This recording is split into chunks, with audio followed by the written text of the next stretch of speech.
Hall & Wilcox acknowledges the traditional custodians of the lands on which this podcast is recorded. We pay our respects to their elders, past and present, and to all First Nations people joining us today.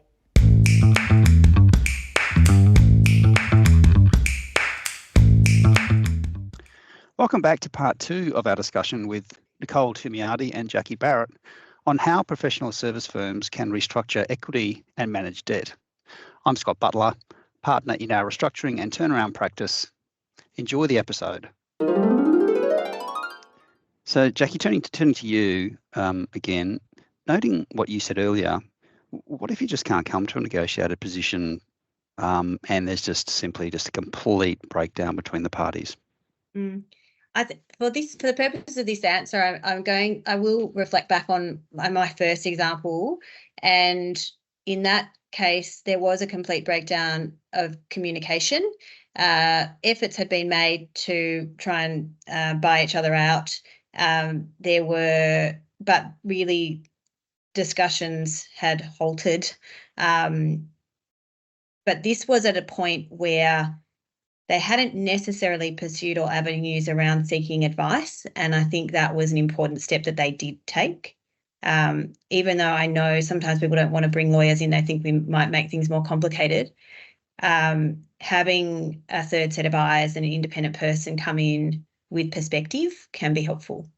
And they bring in new ideas and they bring in options that are not just going straight to wind up or to liquidate the business.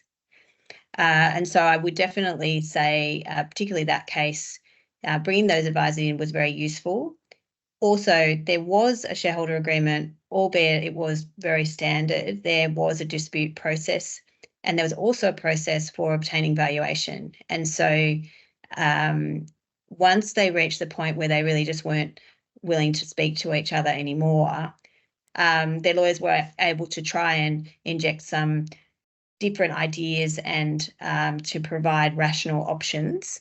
I think Nicole made a really good point before around the emotional side of these issues, and what can happen where you've got smaller businesses is it can actually just become a matter of principle for some people. They are just really annoyed and offended and angry, and in a sense, they let their emotions get the better of them. That can be a massive obstruction to achieving an outcome, because rationality goes out the window, to be really honest. And so being able to see the wood for the trees and look at options objectively can be really difficult.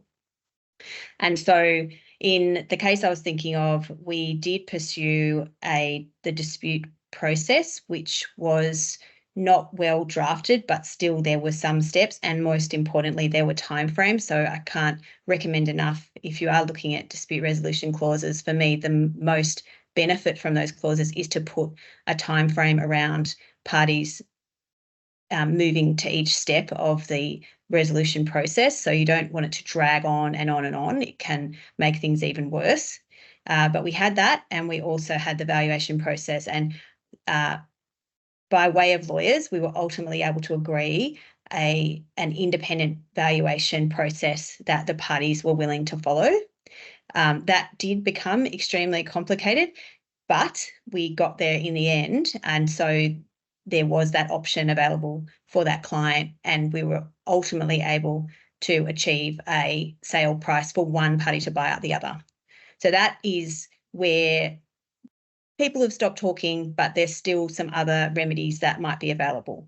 Where it's really gone pear-shaped, Scott, is where you might start to think about whether you're going to appoint an administrator. And where my clients have reached that point, often it really helps to bring in an administrator who can at least just start conversations and start talking. And again, that can help. It may allow you to find a resolution outside before you go to that process of winding up. I've also found in the past there's sometimes one party who's really unwilling to contemplate any sort of winding up. They may have particular business objectives or other issues that may be impacted by a wind up of that business. And so it doesn't sound very nice, but it can be good leverage to propose that we go to appoint an administrator as a means of getting one party to be more willing to compromise. Does that make sense? Yeah. Yeah. No, I can understand the leverage point there. I mean, clearly, what we want to do. I mean, that was a good outcome in a difficult situation, but Yes. we're really looking, and Nicole, sort of turning to you on this point.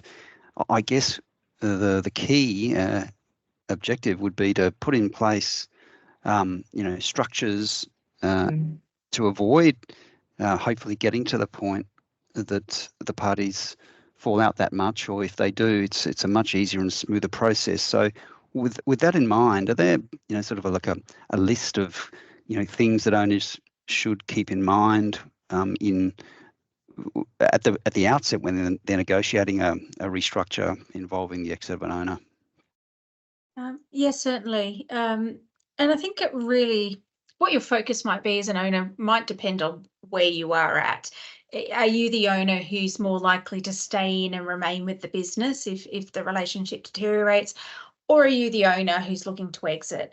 Now, I'll go through both for both. I mean, they'll obviously be relevant to both, but you need to think about how you protect, as an owner, how you protect yourself if the relationship deteriorates to the point where one of you does need to leave. If you're the person staying, a key consideration would be, how do you finance an exit of another owner? If that, presumably they'd be expected to be paid the value of their interest that they're giving up in the business, so that the funding for that needs to come from somewhere. Making sure you have everything necessary to run the business, and there's a lot of practical considerations that come into these things, like bank account zero, client records, client contracts, supplier relationships, and we've already touched on just how important things like client lists can be, but making sure that that's protected and you've got access to that.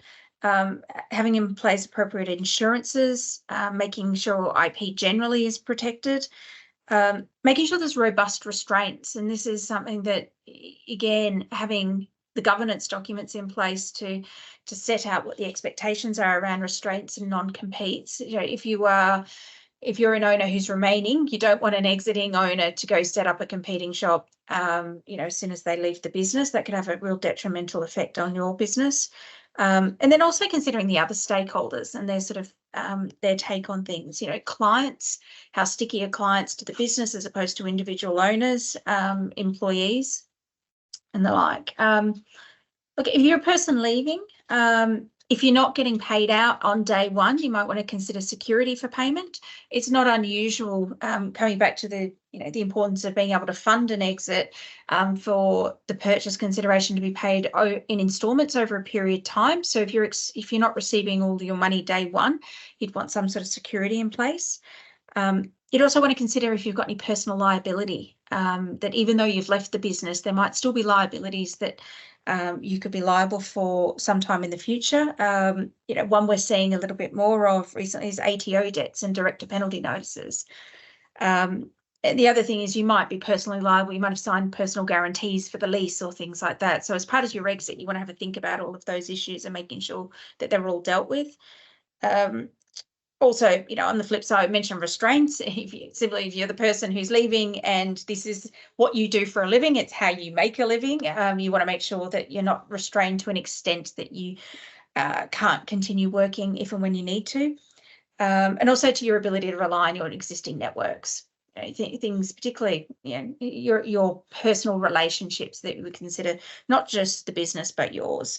And to make the point again, we've raised this in a number of contexts, but getting the valuation right, that's important for both parties, both the party remaining and the party exiting. I'll just add to just that existing network point, particularly in professional services businesses. And so if you are the party who's going to remain in the business, it's certainly something to factor in that so much of professional service providers' work is sourced from personal relationships and those networks. It's so difficult, in a sense, to place restrictions around that. And so it's certainly something to think about, even in terms of LinkedIn and those other sort of social media connections that they might have. So it's certainly something to contemplate as part of any exit process that you might be negotiating, just so that you've got total clarity on what they can and can't use. Yeah, that's a really great list of practical things to keep in mind in terms of exiting somebody, being the exiting person or being the remaining person. So just before we wrap things up, do either of you have any final key messages you want to make?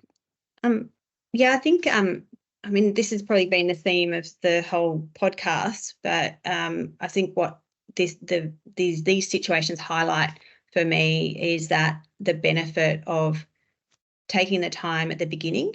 I say this to my clients all the time: the shareholder agreement or the partnership agreement or the joint venture agreement that you're looking at is really your prenuptial agreement for business.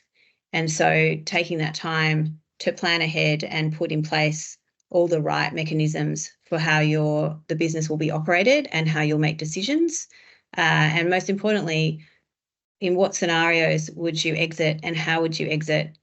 What would be the valuation process? How would you deal with deadlocks in a dispute? Those sorts of things, and taking the time to document that, think it through, discuss it while you still like each other, would be probably my overriding advice, because we've all seen how it can go really badly wrong. And I would say, and I'm sure Nicole would agree, it's never the case that there's a wonderful set of constituent documents that govern the relationship that we can look to when things have really turned nasty. And so it does, there's a lot of stories about, oh, but we were good friends and we trusted each other and we thought it would be fine. Or in the case of a young and entrepreneurial person, I just wanted to do the deal. I didn't care what I had to do. I just wanted to do that deal. But I still say, take the time to read what you're signing and be aware of the issues and seek advice, whether that's legal or your accountant, whoever that is, seek advice so that you have some idea of what you're getting yourself into. Yeah, thanks, Jackie. That's great. Nicole, any thoughts from you? Yeah, and again, just building on the theme, which is around having good governance documents in place, I'd just add, make sure they're appropriate for your business.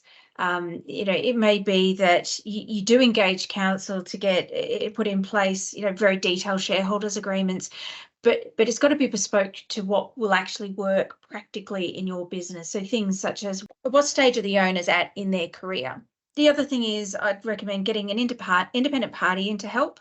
If you find that you and the other owners are at a loggerhead, in terms of trying to work through these key issues, whether that independent party is a senior manager who doesn't have an ownership interest, or it could be a legal your lawyers that you bring in to help with the discussions, it can be really helpful to try and diffuse some of the emotional aspects of trying to put in place these governance documents for owners. Yeah, and I expect it could be quite a difficult discussion even at the early stage when you do like each other, let alone when you don't. So the independent person makes a lot of sense to me. Well, thank you very much, Jackie and Nicole, for all those insights. And thanks everyone for listening today. As always, please get in touch with us if you have any questions. You can find our details on our website, which is hallandwilcox.com.au, or connect with us on LinkedIn. And if you enjoyed today's episode, then rate, review, or follow our podcast wherever you get your podcasts. Thank you.